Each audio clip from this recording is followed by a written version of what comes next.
ತೇಜು ಭದ್ರ ಅನ್ನೋದು ಬರೀ ಕಾದಂಬರಿ ಅಲ್ಲ, 2 ಹೃದಯಗಳ ಭಾವಗೀತೆ.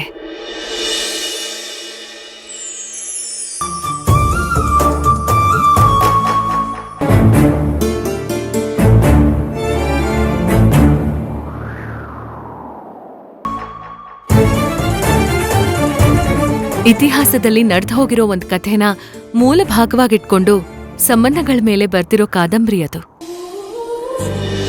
ಓಹ್, ದೇವದಾಸ್ ಕಥೆ ಏನ್ರಿ ಮೇಡಮರ? ಇಲ್ಲ ಸರ್, ಜೀವನದಲ್ಲಿ ಒಬ್ಬ ವ್ಯಕ್ತಿನ ಪಡೆಯೋದಕ್ಕೆ ನಮ್ ಪ್ರಾಣನೇ ಕೊಟ್ಟು ಹೋರಾಡ್ತಿರ್ತೀವಿ. ಆದ್ರೆ ಅವರು ನಮ್ಮೋರಾಗಲ್ಲ. ಆದ್ರೆ ಆ ಹೋರಾಟದಲ್ಲಿ ಸಿಗೋ ಇನ್ಯಾವುದೋ ವ್ಯಕ್ತಿ ನಮ್ಮೋರಾಗ್ತಾರೆ.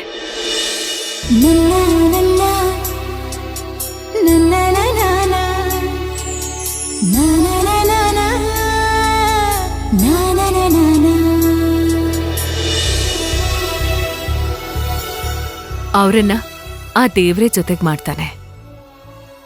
ದೇವರ ಲೆಕ್ಕಾಚಾರ ಯಾವಾಗ್ಲೂ ಬೇರೆನೇ ಇರುತ್ತೆ ಅಲ್ವಾ? ನಾವ್ ಅನ್ಕೊಳ್ಳೋದೇ ಒಂದಾಗಿರುತ್ತೆ, ದೇವ್ರು ಕೊಡೋದೇ ಬೇರೆ ಆಗಿರುತ್ತೆ. ತೇಜುದ್ ಭದ್ರ ಅನ್ನೋ ಕಾದಂಬರಿ ತುಂಬಾ ಚೆನ್ನಾಗಿದೆ. ಒಂದ್ಸಲ ನೀವು ಓದಿ. ವಿಕ್ರಾಂತ್, ತೇಜುದ್ ಭದ್ರ ಕಾದಂಬರಿ ತುಂಬಾ ಚೆನ್ನಾಗಿದೆ. ನನಗ್ ತುಂಬಾ ಇಷ್ಟ. ನೀನು ಓದು.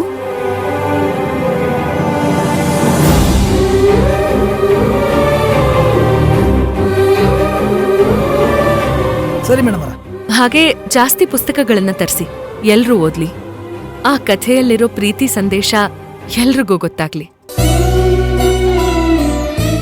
ಮುಂದಿನ ವಾರ ಬರ್ರಿ ಮೇಡಮರ, ನಾನು ತರಿಸ್ತೇನ್ರಿ. ತಗೋರಿ ಮೇಡಮ್. ಸರಿ ಸರ್.